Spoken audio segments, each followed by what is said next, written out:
दोस्तों नमस्कार।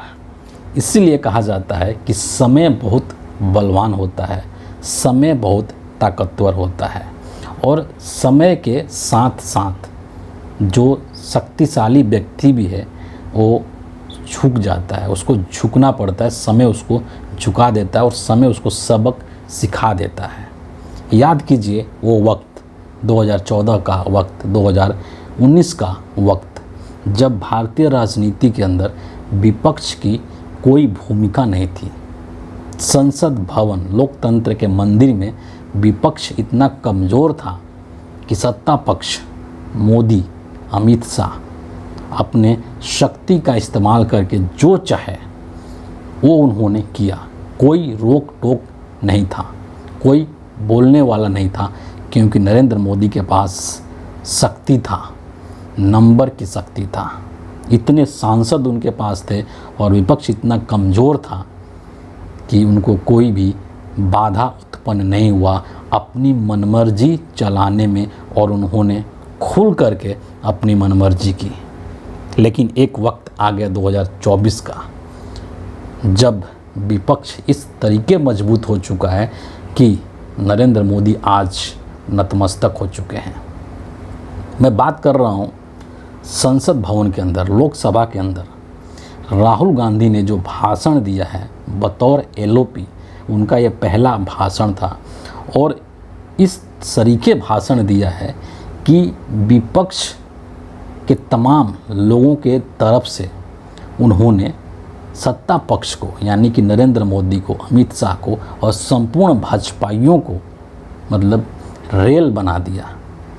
उनकी परेड करवा दी, उनकी उठक बैठक लगवा दी।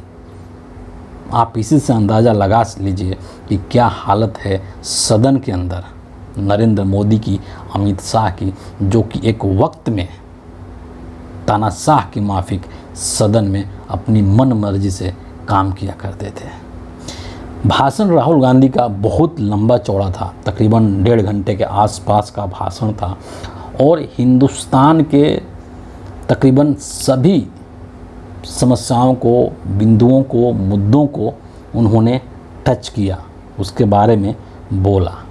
लेकिन इस वीडियो के अंदर मैं आज सिर्फ 2 चीज़ों के बारे में बात करना चाहूँगा जो कि राहुल गांधी ने सदन के अंदर किया। और ये 2 चीज़ें ऐसी हैं जिससे कि कहते हैं ना कि अगर आदमी के आप कमज़ोर नब्ज पर हाथ डाल दे तो आदमी तिलमिला जाता है, और अगर उसका नस पकड़ लें आप तो उसकी सारी की सारी चीज़ें आपको समझ में आ जाती है। राहुल गांधी ने वही किया है, नरेंद्र मोदी की कमज़ोर नब्ज पर हाथ रख ली है, उनके नब्ज को पकड़ लिया है और सारी की सारी जो चीज़ें हैं उनकी वो राहुल गांधी समझ चुके हैं। और इसीलिए इस तरीके से जब हमलावर हो रहे हैं तो पूरी की पूरी बीजेपी, नरेंद्र मोदी एकदम खलबला जा रही है, एकदम बिलबिला जा रहे हैं।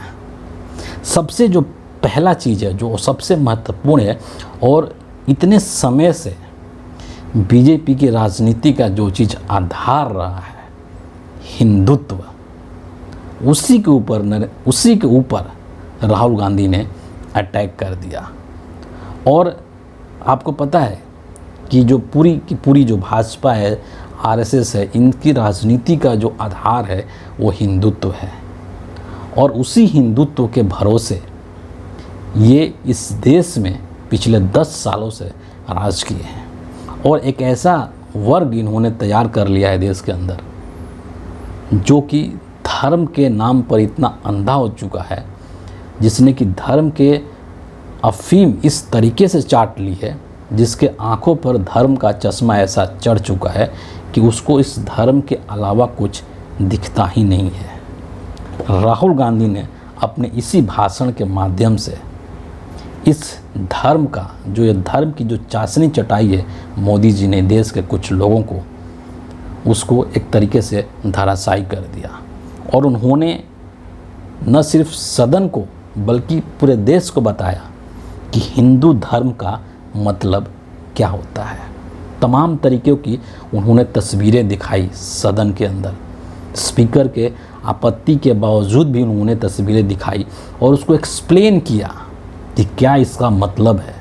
और उन्होंने ये बताया कि, और ये सच है, 1000% सच है कि हिंदुस्तान के अंदर चाहे कोई भी धर्म हो, हिंदू, मुस्लिम हो, सिख हो, ईसाई हो, कोई भी धर्म, कोई भी धार्मिक ग्रंथ या कोई भी धर्म का धार्मिक गुरु या भगवान या जो कुछ भी आप कह लीजिए, वो कभी भी आपको नफ़रत करने की बात नहीं करता है, कभी भी आपसे हिंसा करने की बात नहीं करता है, वो कभी भी आपसे किसी भी तरीके का कोई ऐसा काम करने की बात नहीं करता है जिससे कि किसी दूसरे को कष्ट पहुँचे।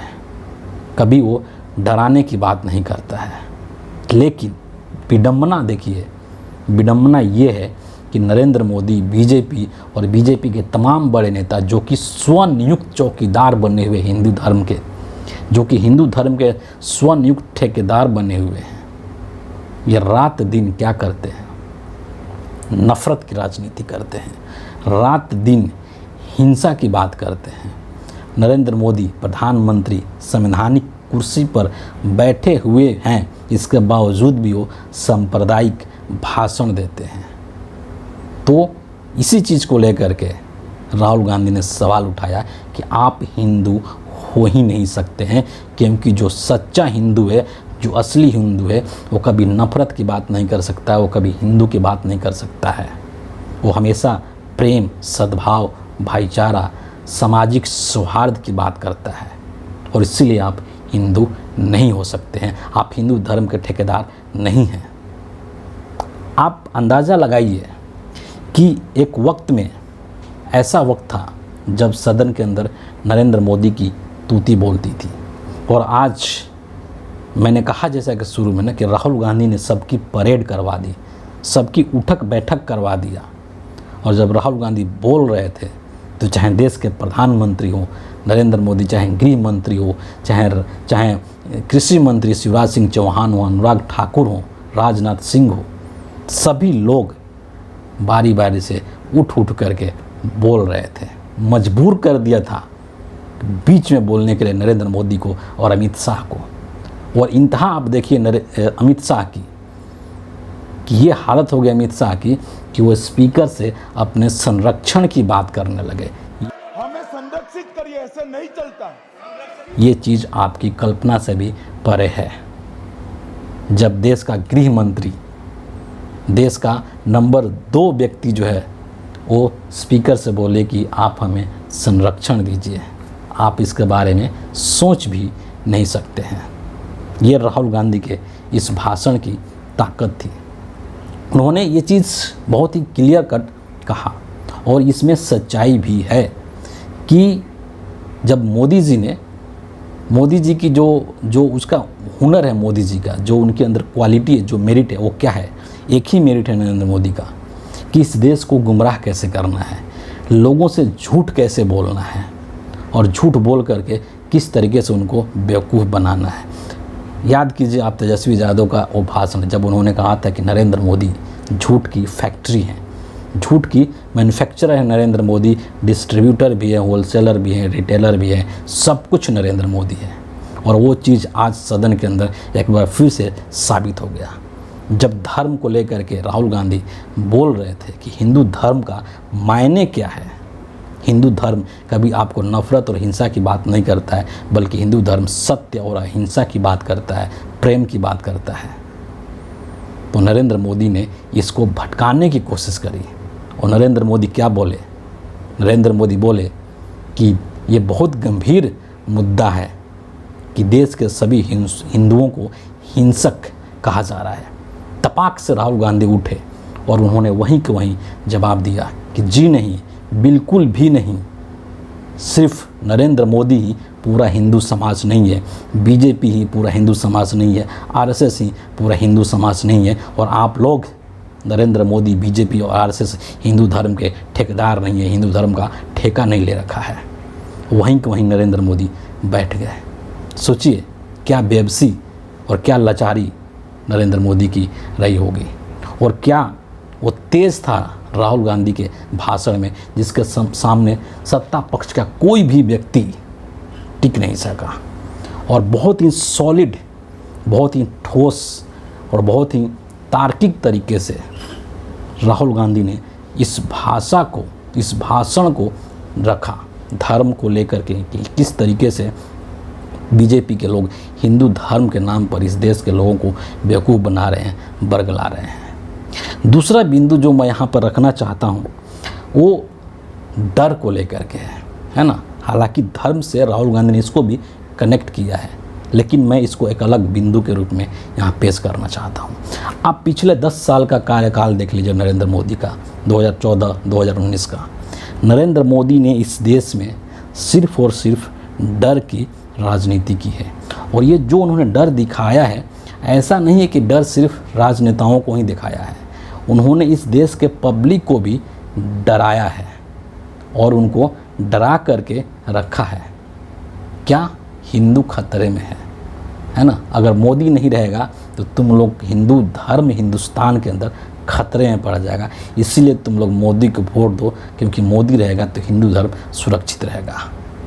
इस तरीके का डर पैदा किया है लोगों के अंदर, धर्म के नाम पर डर पैदा किया है लोगों के अंदर नरेंद्र मोदी ने। दूसरी तरफ इस देश के जितने भी पॉलिटिकल पार्टीज़ के जो लीडर्स हैं उनको भी नरेंद्र मोदी ने डराया हुआ है। डर की राजनीति वहाँ भी इन्होंने किया है। आपको क्या लगता है कि अजीत पवार जैसे लोग, एकनाथ शिंदे जैसे लोग, या फिर देश के और अलग अलग राज्यों में जो लोग बीजेपी के साथ गए, हिमंता बिस्वा शर्मा जो कि आज के डेट में नरेंद्र मोदी का लाडला बना हुआ है, ये लोग क्यों नरेंद्र मोदी के शरण में गए?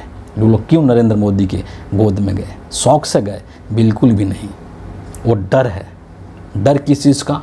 तो सरकारी एजेंसियों के जांच का डर कि अगर हम बीजेपी के साथ नहीं जाते हैं तो नरेंद्र मोदी हमको जेल में डलवा देगा, नरेंद्र मोदी हमारे ऊपर केस करवा देगा, ईडी, सीबीआई, इनकम टैक्स के छापे पड़वा देगा, हमारे फैमिली को तबाह कर देगा।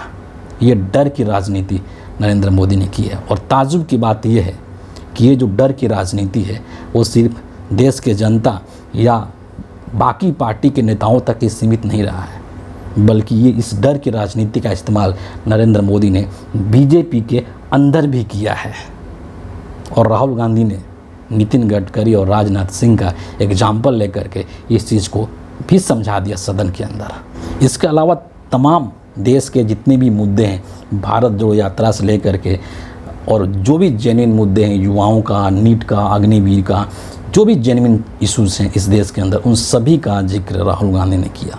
और राहुल गांधी का ये जो भाषण था वो इतना ज़बरदस्त था कि आज पूरे देश में इस चीज़ की चर्चा हो रही है। इंटरनेट, सोशल मीडिया भरा पड़ा हुआ है राहुल गांधी के भाषण के अलग अलग क्लिप्स से। उनके भाषण को लेकर लोग जो कमेंट कर रहे हैं और जो एक बेबसी कह लीजिए या एक लाचारी कह लीजिए नरेंद्र मोदी और अमित शाह के चेहरे पर दिखाई दी। इसीलिए मैंने शुरुआत में कहा कि समय बड़ा ही ताकतवर होता है और वो बड़े से बड़े लोगों को झुका देता है। और आज उसी का नज़ारा हिंदुस्तान के सबसे बड़ी पंचायत लोकसभा के अंदर देखने को मिला, लोकतंत्र के मंदिर के अंदर। विपक्ष की मजबूती का ये पहचान है कि विपक्ष कितना मजबूत है और नरेंद्र मोदी सत्ता में बैठ कर के भी कितना असहाय और कमज़ोर महसूस कर रहे होंगे इस वक्त में। राहुल गांधी के इस भाषण ने इस चीज़ को साबित कर दिया। फिलहाल इस वीडियो के लिए इतना ही है। आप सभी का बहुत बहुत धन्यवाद।